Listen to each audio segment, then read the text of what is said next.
आपको पता है जब पहली बार अंग्रेजों ने जगन्नाथ जी की रथ यात्रा देखी थी भारत में, तो वो इतने शॉक्ड हो गए। उन्होंने इतना बड़ा क्राउड एक जगह देखा ही नहीं था। उनको नहीं समझ में आ रहा था कि इस क्राउड को एक्सप्लेन कैसे करें।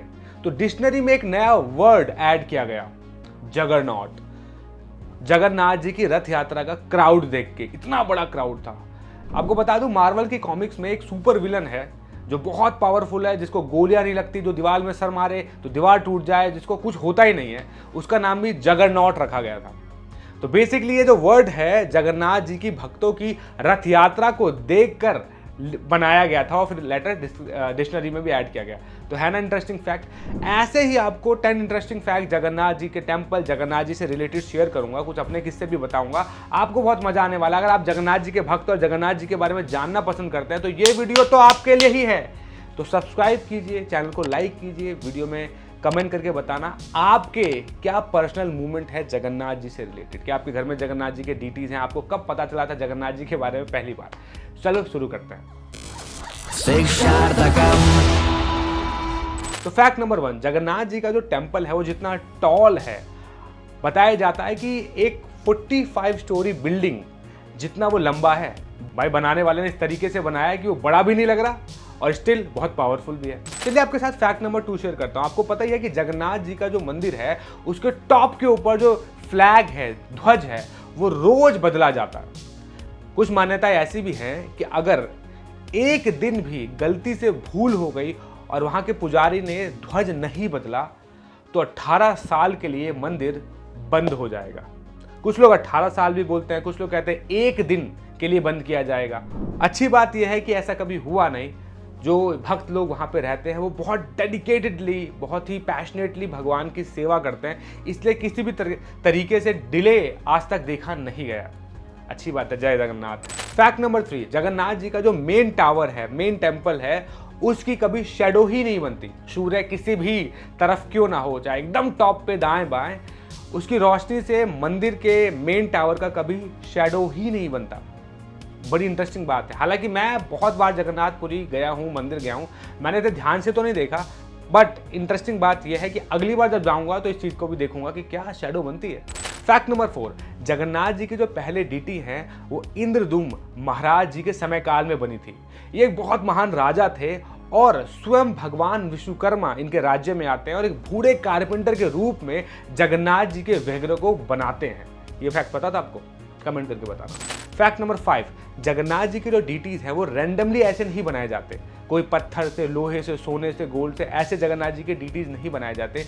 वो सीक्रेट नीम के पेड़ के ही बनते हैं। ऐसा भी नहीं कि कोई भी नीम के पेड़ की जगन्नाथ जी की डीटी बना दी जाते हैं, परंतु नीम के पेड़ के भी कुछ लक्षण होते हैं। अगर वो 100% फुलफिल करते हैं तब जाके भगवान जगन्नाथ जी की विग्रह बनाए जाते हैं। उसमें भी कंडीशन है, आपको डीटीज 21 दिनों में ही बनानी है। अगर ज़्यादा दिन लग गए तो भी वो कंप्लीट मानी नहीं जाती।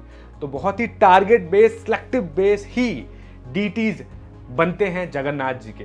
फैक्ट नंबर 6, अगर आप भगवान जगन्नाथ, बलदेव और सुभद्रा जी के विग्रह को, डीटीज को देखोगे तो आपको लगेगा बड़े इनकम्प्लीट से हैं। एक्चुअली यही चीज़ इनको कंप्लीट बनाती है। देखिए आज की सोसाइटी में अगर ध्यान से देखेंगे, हर व्यक्ति परफेक्शन के पीछे भाग रहा है, कंप्लीट होना चाहिए ये।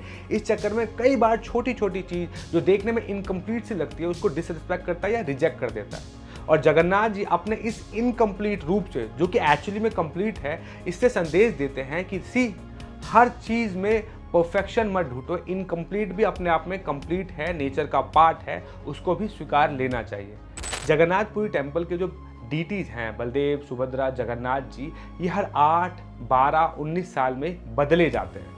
इस बदलने के प्रोसेस को नवकलेरा प्रोसेस भी बोला जाता है, जिसमें नए डीटीज का स्वागत किया जाता है और पुरानों को हटाया जाता है। लास्ट टाइम 2015 में ये नवकलेरा हुआ था, जिसमें नए जगन्नाथ जी आए थे जो अभी भी देखे जा रहे हैं। जगन्नाथ जी के मंदिर में एक और इंटरेस्टिंग चीज़ देखी जाती है कि वहाँ पे लोहे के बर्तनों को यूज़ नहीं किया जाता। आज भी मट्टी के बर्तनों को यूज़ किया जाता है भगवान जगन्नाथ जी की सेवा में। उसी में प्रसाद बनता है और जितने भी डिवोटीज आते हैं, नंबर मैटर नहीं करता, सबको मिलता है और सब प्रसाद पाके ही जाता है, कोई भूखा नहीं जाता।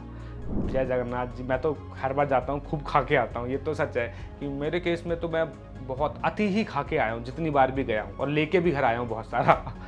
चलिए जगन्नाथ जी से रिलेटेड आपको इंटरेस्टिंग स्टोरी बता दो। एक एल्बर्ट बिट्टो नाम के एक कैप्टन थे जो समुद्र के जहाज से पौंडीचेरी की ओर वापस जा रहे थे। ऑफकोर्स क्रिश्चियन थे और चर्च के लिए अपने जहाज में एक बहुत बड़ा घंटा बेल भी लेके जा रहे थे। समुद्र से जब जा रहे थे तो देखा गया कि एकदम से पानी में हलचल होने लगी, हवाएं तेजी से चलने लगी और बारिश होने लगी, और माहौल वेदर इतना खराब हो गया कि डर लगने लगा कि अब जहाज डूबेगा ही डूबेगा। उसी जहाज में एक जगन्नाथ का भक्त भी था, उड़ीसा का। तो जहां सभी लोग प्रे करने लगे, ओ जीसस सेव अस, इस तरीके से प्रेयर्स करने लगे, वहां पे देखा गया कोने में एक जगन्नाथ जी का भक्त बैठा था, हाथ में जगन्नाथ जी की फोटो थी और देख रहा था। तो कैप्टन एल्बर्ट उनके पास गया और पूछा कि तुम प्रे नहीं कर रहे? तो कह रहे मैं तो कर रहा हूँ। कहता ये कौन है? कहता ये जगन्नाथ जी हैं, लॉर्ड ऑफ द यूनिवर्स, जगत के स्वामी, मैं इनसे प्रार्थना कर रहा हूँ। तो एल्बर्ट जो एक क्रिश्चियन था उसने बोला कि अगर तुम्हारी प्रार्थना से आज हम बच जाते हैं तो ये जो बेल मैं लेके जा रहा हूँ चर्च के लिए, मैं जगन्नाथ मंदिर में डोनेट कर दूंगा। उस बच्चे ने प्रार्थना करी और विदिन अ फ्यू मिनट्स और कुछ आवर्स में देखा गया कि धूप निकल आई, बारिश बंद हो गई, हवाएं शांत हो गई, और जो समुद्र की लहरें बहुत तेजी से चल रही थी जिसकी वजह से डर लग रहा था कि कभी भी समुद्र में डूब सकता है जहाज, वो एकदम से शांत हो जाता है। मानो ऐसा लग रहा था कि कुछ हुआ ही ना हो, इतना क्लीन वेदर हो गया। जो एल्बर्ट बिट्टो था वो इम्प्रेस हुआ और इंस्पायर हुआ और उसने जो कहा वो पूरा किया। बाद में उसने जगन्नाथ जी को वो घंटा, वो जो बेल था, डोनेट कर दिया।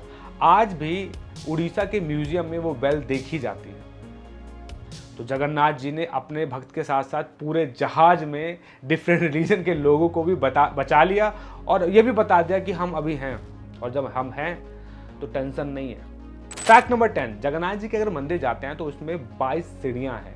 हर एक सीढ़ी कुछ ना कुछ चीज़ें आपको डिनोट करती हैं। जैसे अगर 22 में से 14 सीढ़ियाँ देखें तो वो प्लैनेट्स को रिप्रेजेंट करते हैं, बचे 8 ब्रह्मांड यूनिवर्स को भी रिप्रेजेंट करते हैं। इवन जो 22 की 22 सीढ़ियाँ हैं ये हमारे अंदर की बुराइयों को भी रिप्रेजेंट करती हैं, जो बताती है कि जब भी हम भगवान जी के पास जाएं, इन बुराइयों को, इन दोषों को बाहर छोड़ के जाएं, या एटलीस्ट स्वीकार लें कि ये दोष हमारे अंदर होते हैं और मैं भगवान के सामने ये स्वीकारता भी हूँ और मैं विनती करता हूँ कि इन दोषों से मुझे मुक्त करें, क्योंकि अपनी शक्ति से तो मैं सुधरने वाला हूँ नहीं, तो भगवान आप ही सुधारो।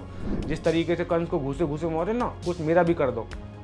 तो इस तरीके से इंटरेस्टिंग फैक्ट्स हैं, मैंने आपके साथ 10 शेयर करे, लेकिन एक इंटरेस्टिंग फैक्ट अभी बाकी है जो मेरी पर्सनल लाइफ से जुड़ा है। मेरे किसी पूर्वज में कभी, यानी 2 पीढ़ी पहले, जगन्नाथ जी की वर्शिप होती थी मेरे खानदान में। समय बदला और हम मॉडर्न हुए, सेकुलर हुए, और एक परंपरा जो जगन्नाथ जी की कभी वर्शिप की हुआ करती थी वो इतनी खो गई कि जब मैं छोटा था मुझे पता ही नहीं था कि जगन्नाथ और कृष्णा एक ही हैं। मुझे लगा कि जहाँ अयप्पा हैं, अन्य डीटीज हैं, देवी देवता हैं, वैसे ही होंगे जगन्नाथ जी भी।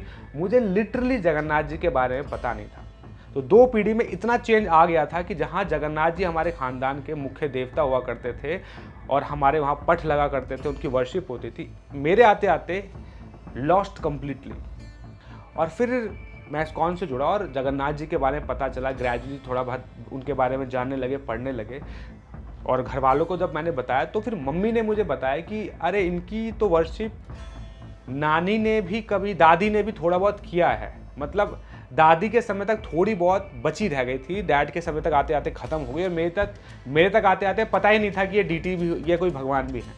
तो yes, somehow I am blessed कि मेरे 2 पीढ़ियों के बीच में जो गैप था वो हम लोग जब भक्ति में आए तो मुझे भगवान जगन्नाथ जी से फिर से इंट्रोड्यूस होने का मौका मिला। एंड आई एम ब्लेस्ड कि जो कभी पीढ़ियों में लॉस्ट हुआ था परंपरा, वो समहाउ हम लोग फिर से कोशिश कर रहे हैं पुनः स्थापित करने का। तो यस, मेरी कहानी का इंटरेस्टिंग फैक्ट ये था जगन्नाथ जी से रिलेटेड कि बहुत कृपालु थे कि वो वापस परिवार में आए हमारे। बहुत दुख होता है कि इतना इम्पॉर्टेंट डीटी, इतने इम्पॉर्टेंट लीला आज सोसाइटी से समहाउ लोग दूर हो रहे हैं। बट भक्तों का प्रेम है कि वो सबके सामने बार बार जगन्नाथ जी को प्रकट करते हैं, लेकर आते हैं और रथ यात्रा करते हैं, और जगह जगह पूरी दुनिया में रथ यात्रा हो रही है। तो इसमें भाग लीजिए। पकड़िए रस्सी, खींचिए उनको और बोलिए चलिए बहुत हो गया, अब घर आइए, हमारे घर पे भी तो अपने चरण रखिए। और एक दिन देखना पक्का जगन्नाथ जी आपके घर में विग्रह के रूप में आएंगे ही आएंगे। तो वीडियो यही समाप्त करूँगा। आपको कैसे लगे इंटरेस्टिंग 11 फैक्ट्स स्टोरीज कमेंट करके बताना। और नेक्स्ट शॉर्ट फिल्म जल्दी लेके आ रहा हूँ और उसके लिए रेडी रहिए। और आप डोनेट कर सकते हैं, हमें आपका सपोर्ट चाहिए, प्यार चाहिए। Thank you so much. Hare Krishna.